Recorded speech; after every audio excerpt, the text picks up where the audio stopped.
लता दादरच्या इंद्रनगर भागात राहत होती.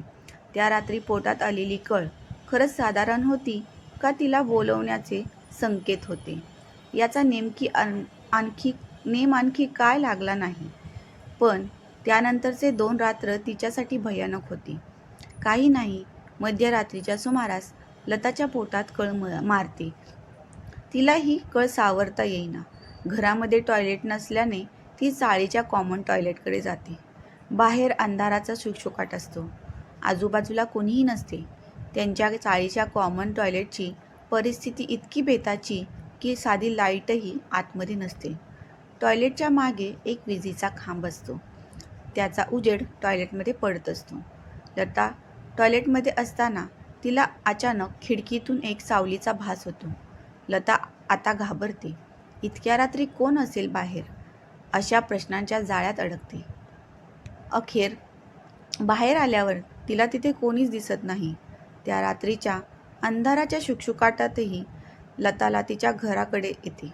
सगळं काही सुरळीत असतं, पण सकाळ होताच खरा प्रसंग सुरू होतो.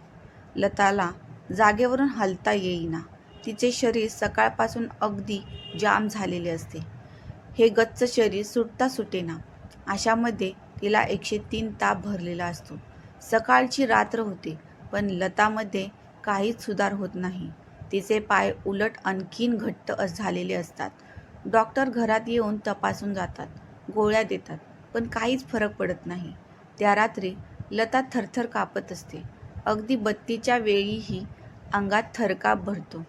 त्या रात्री तिचे वडील त्यांच्या आजोबांना कॉल करतात, जे स्वतः एक भगत असतात. ते हुबेहूब तो प्रसंग सांगतात जे तिच्याबरोबर काल रात्री घडलेलं असतं. आजोबा तिच्या बाबांना उपाय सांगतात.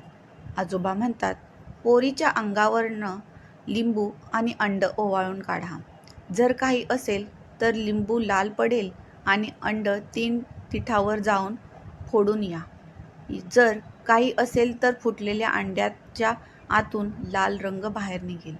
लताचे बाबा तिच्या अंगावरून हे सगळं काढतात आणि शेवटी तेच घडतं जे आजोबा म्हणतात. पण महत्त्वाचे म्हणजे ती लता जी कालपासून जागची हलली नाही, ती इथे तिथे फिरू लागते. तिच्या अंगामध्ये ताकद येते. मित्रांनो, तुम्हाला ही कथा आवडली असेल तर चॅनलला लाईक आणि सबस्क्राईब नक्की करा. धन्यवाद.